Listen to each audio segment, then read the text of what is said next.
আমরা জীবনে অন্তত একবার হলেও একটা মানুষকে ভালোবাসি, হয়তো কেউ আগে বা কেউ পরে। কেউ প্রেম করি টাইম পাস করার জন্য, কেউ আবার সত্যি আগলে রাখার জন্য। আজকে না হয় সেসব সত্যিকারের বন্ধনকে নিয়ে কিছু বলা যাক। ভালোবাসা জিনিসটা এক একজনের কাছে এক এক রকম। কেউ মনে করে ভালোবাসা আবেগী খেলা, কেউ ভাবে ভালোবাসা শুধুমাত্র একজনের থেকে নিজস্ব প্রয়োজন হাসিল করা। কারোর কাছে আবার ভালোবাসার কোনো অর্থই নেই। দেখো, ভালোবাসার অর্থ এক এক রকম হলেও আদতে তা তো ভালোবাসাই, তাই না? হ্যাঁ, ভালোবাসার মধ্যে নিজস্ব প্রয়োজন অবশ্যই আছে। মানুষ সবাই সবার জন্য। একটা সংসারে দুজনের দুরকম কাজ।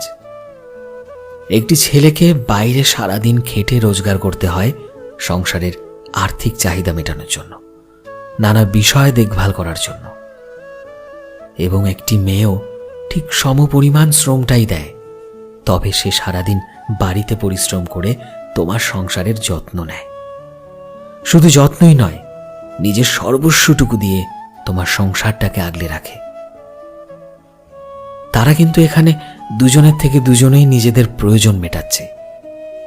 ছেলেটা ওই মেয়েটাকে দিয়ে গৃহের প্রয়োজন পূরণ করছে, আর মেয়েটা এর বিনিময়ে তার আর্থিক চাহিদা পূরণ করছে। সত্যি কথা বলতে দুজনে কিন্তু দুজনের স্বার্থকেই হাসিল করছে। এটাকে কি ভালোবাসা বলে? না, কখনোই নয়। স্বার্থপরের মতো ভালোবাসার নাম করে কাউকে ব্যবহার করাটা কখনোই ভালোবাসা হতে পারে না। দাসদাসী বলা যেতে পারে। ভালোবাসা মানে নির্ভরশীলতা। দুজন দুজনের ওপর নির্ভর করে নিশ্চিন্তে চোখ বুজে পথ চলা, যেখানে বেইমানির চিহ্ন মাত্র থাকবে না। থাকবে না মাঝপথে হাত ছেড়ে চলে যাওয়ার বিষাক্ত কটু চিন্তা। এই নির্ভরশীলতা পেতে হলে দুজনকেই দুজনের প্রতি অটুট বিশ্বাস রাখতে হবে। এই বিশ্বাসের বাঁধনটা শক্ত রাখতে হবে। দেখো, একটা কথা মাথায় রাখবে, ভালোবাসলে আদর যত্ন, দয়া মায়া, খোঁজ খবর, প্রেম প্রার্থনার মতো অনেক কিছুরই দরকার আছে।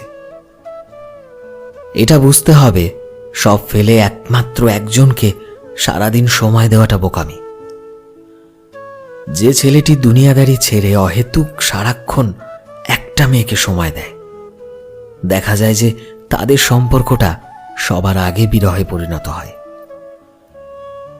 একটা সম্পর্ক তখনই মজবুত হয় যখন দুজন দুজনের জন্য একই রকম পাগলামো করে, নিজেদের মধ্যে ভালো বনিবনা থাকে।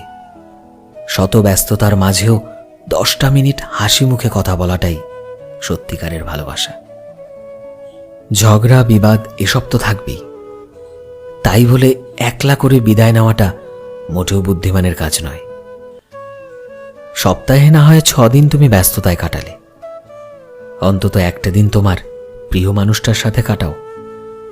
কোনো মজার গেম খেলো দুজনে, মাসে অন্তত একটা দিন ঘুরতে নিয়ে যাও তাকে। ওপারের ডাক যখন আসবে তখন মাথায় হাত রেখে আফসোস করা ছাড়া আর কিচ্ছু বাকি থাকবে না। তখন কর্মস্থল থেকে ফিরে এসে তাকে খুঁজে বেড়াবে। বয়স যখন 80 হবে তখন ক্লান্ত শরীর নিয়ে চেয়ারে বসে গধূলি লগ্নে আকাশ দেখবে, আর কাপা কণ্ঠে বলবে, কেনই বা অবহেলা করলাম তারে। তোমাদের সম্পর্ক তোমরাই টিকিয়ে রাখবে, অন্য কেউ পারবে না। অবহেলা নয়, একে অপরের পরিপূরক হতে হবে, একে অপরের সুখ দুঃখের সাথী হতে হবে।